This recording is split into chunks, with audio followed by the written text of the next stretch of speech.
शहर में कैलाश का बहुत बड़ा कपड़े का बिजनेस था। उसके परिवार में उसकी पत्नी शालिनी, 2 भाई राहुल और रंजन और एक छोटी बहन तान्या थी। मगर कैलाश सबसे ज्यादा प्यार अपने नौकर कृष्णा से करते थे।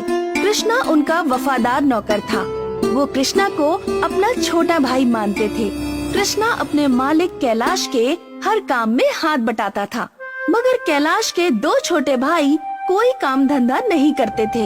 वो दिन भर कैलाश के रुपयों को दोनों हाथों से लुटाते रहते थे। एक दिन कृष्णा कैलाश से बोला, छोटे मालिक, आप राहुल बाबू और रंजन बाबू को समझाते क्यों नहीं? आप दिन भर मेहनत से काम करते हैं और वो आपकी मेहनत की कमाई को ऐसे ही लुटाते रहते हैं। अरे कृष्णा, अब मैं तुझे कैसे समझाऊं रे? मेरी माँ ने मरते वक्त मुझसे एक वचन लिया था कि इन्हें किसी भी प्रकार की कोई तकलीफ ना हो, इसीलिए मैं इनसे कुछ नहीं कह पाता। लेकिन मालिक, ऐसे तो ये आपको बर्बाद कर देंगे। अरे नहीं रे, तू बहुत भोला है रे कृष्णा। धीरे धीरे दोनों काम धंधा करने लगेंगे, तू चिंता मत कर। अच्छा, मेरी बात ध्यान से सुन। मैं आज रात घर में देर से आऊंगा। आज सारे व्यापारियों की मीटिंग है और मुझे उसमें बुलाया गया है। ठीक है छोटे मालिक, आप कितनी भी रात में आएंगे, मैं आपको जागता हुआ ही मिलूंगा। लेकिन क्यों? मालिक, आपको खाना गर्म करके भी तो देना है। कृष्णा की बात सुनकर कैलाश मुस्कुराते हुए अपनी गाड़ी से ऑफिस चले गए। मीटिंग में शहर का एक और बड़ा व्यापारी राजन कसाना भी बैठा हुआ था। सारे व्यापारियों ने उसके ऊपर चोरी का आरोप लगाया था। मीटिंग में कैलाश अपने सभी व्यापारी भाइयों से बोले, तुम सब चिंता मत करो, इस बात का फैसला मैं 1 हफ्ते बाद करूंगा। अब तुम सब अपने अपने काम पर जा सकते हो। मीटिंग खत्म होने के बाद राजन कसाना मुस्कुराता हुआ कैलाश के पास आकर बोला, आपको क्या लगता है कैलाश जी कि इन व्यापारियों ने मेरे ऊपर जो आरोप लगाए हैं वो सही है या गलत? सीधी सी बात है राजन, व्यापारियों का सारा पैसा आपके सीक्रेट बैंक अकाउंट में रखा जाता है। अगर अकाउंट में से रुपया कम हुआ है तो आपके ऊपर ही आरोप लगेंगे ना। मैंने बैंक मैनेजर से बात कर ली है। 1 हफ्ते के अंदर ये पता लग जाएगा कि आपके ऊपर लगे हुए आरोप सही है या गलत। देखिए कैलाश जी, मैं आपसे झूठ नहीं बोलूंगा। ये सच है कि मैंने व्यापारियों के 100 करोड़ रुपए चुराए हैं। अगर आप उन व्यापारियों के सामने मुझे निर्दोष साबित कर दे तो मैं उनमें से 50 करोड़ रुपए आपको देने के लिए तैयार हूँ। राजन की बात सुनकर कैलाश बुरी तरह से क्रोधित हो उठे। उन्होंने एक जोरदार चांटा राजन के गाल पर जड़ दिया। तुम्हें शर्म आनी चाहिए राजन, अब तो मैं तुम्हें जेल में भिजवा कर ही रहूंगा। इतना कहकर कैलाश वहाँ से चले गए। राजन कसाना गुस्से से दांत पीसता हुआ बोला, तुझे मैं इस लायक ही नहीं छोड़ूंगा कि तू मुझे जेल तक पहुँचाए। राजन कसाना एक आपराधिक प्रवृत्ति का व्यक्ति था। उसने अपने सभी गुंडों को बुलाकर कहा, आज रात तुम सब कैलाश की फैक्ट्री में आग लगा दो। मुझे खबर मिली है कि कुछ देर पहले कैलाश ने करोड़ों रुपए का माल अपनी फैक्ट्री में रखवाया है। उसने अभी तक उस माल का इंश्योरेंस भी नहीं करवाया है। फैक्ट्री जलने के बाद कैलाश सड़क पर आ जाएगा। राजन कसाना के गुंडों ने उसी रात कैलाश की फैक्ट्री में आग लगा दी। कैलाश की फैक्ट्री जलकर राख हो गई और साथ ही साथ उसके अंदर रखा हुआ करोड़ों रुपए का माल भी। कैलाश सड़क पर आ गया। इतने बड़े नुकसान का कैलाश को बहुत बड़ा सदमा लगा और एक रात कैलाश की अचानक तबीयत बिगड़ गई। कैलाश की बहन तान्या अपने छोटे भाइयों के नंबर पर कॉल मिला कर थक गई, मगर किसी भी भाई ने उसका फोन नहीं उठाया और कैलाश के पास इतने भी पैसे नहीं बचे थे कि वो अपना इलाज कर सके।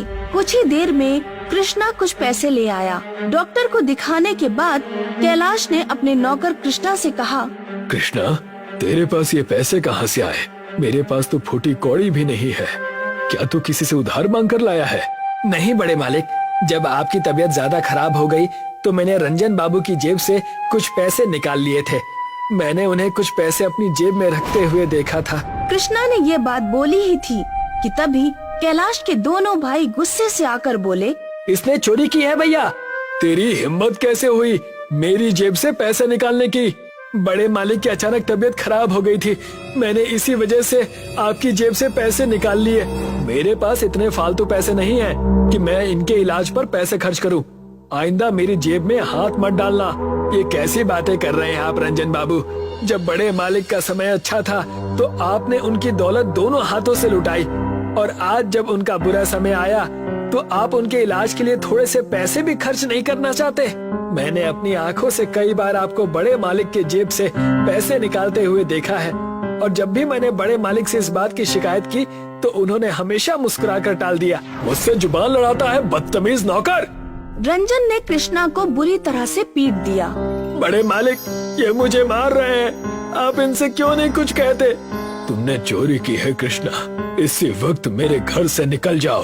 ये क्या बोल रहे हैं आप बड़े मालिक? आप मेरे ऊपर शक कर रहे हैं? अरे मैंने सिर्फ आपके इलाज के लिए रंजन बाबू की जेब से पैसे निकाले थे। हाँ, लेकिन तेरी हिम्मत कैसे हुई चोरी करने की? थोड़ा सा बीमार ही पड़ गया, मरा तो नहीं जा रहा था। इसी वक्त मेरे घर से निकल जा।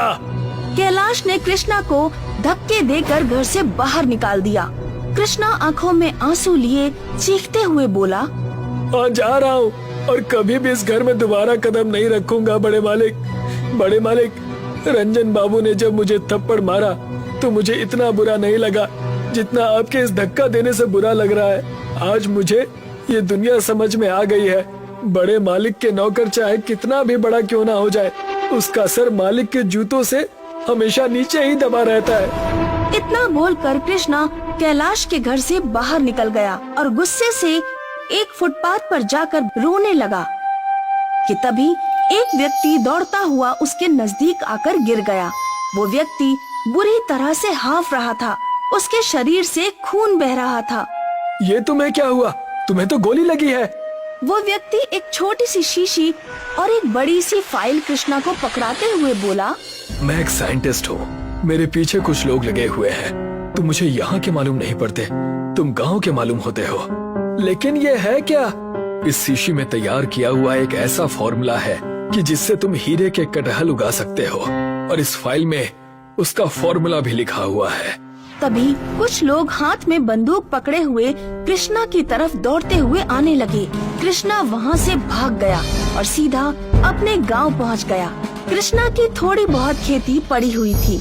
कृष्णा अपने खेतों में कटहल की सब्जी बोने लगा और उसने उस व्यक्ति के बताए अनुसार उस शीशी में केमिकल का प्रयोग कटहल की फसल पर किया तो उसके सामने एक चमत्कार हो गया। पेड़ पर हीरे के कटहल उगाए। ये देखकर कृष्णा खुशी से पागल हो गया। उसी समय उसकी माँ भी वहाँ पर मौजूद थी। माँ देखना, अब मैं कुछ ही दिनों में अमीर हो जाऊंगा। अमीर होने के बाद मैं सबसे पहले अपने बड़े मालिक को जवाब दूंगा, क्योंकि उन्होंने भी मुझे चोर कहा जबकि मैंने उनके लिए ही चोरी की थी। कृष्णा की बात पर माँ मुस्कुराते हुए बोली, मैं कैलाश को बहुत समय से जानती हूँ बेटा।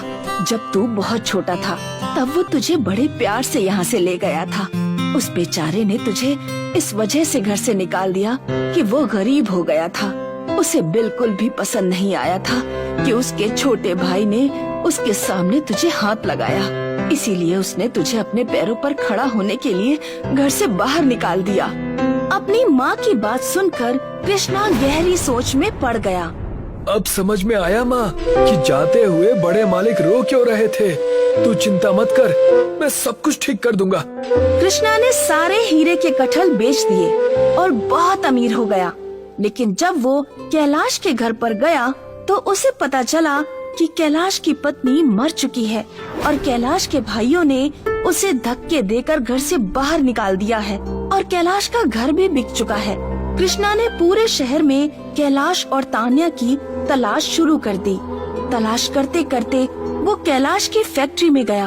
फैक्ट्री का एक पुराना मजदूर कृष्णा से बोला, कैलाश जी के साथ तो बहुत बुरा हुआ है कृष्णा, तुमने आने में शायद थोड़ी देर कर दी। मुझे कैसे भी करके एक बार बस बड़े मालिक का पता मिल जाए। जानते हो कृष्णा, मैंने अपने जीवन में कैलाश जी जैसा ईमानदार व्यक्ति नहीं देखा। सच तो ये है कृष्णा कि कैलाश की फैक्ट्री में आग लगी ही नहीं थी बल्कि लगाई गई थी। ये क्या बोल रहे हैं आप?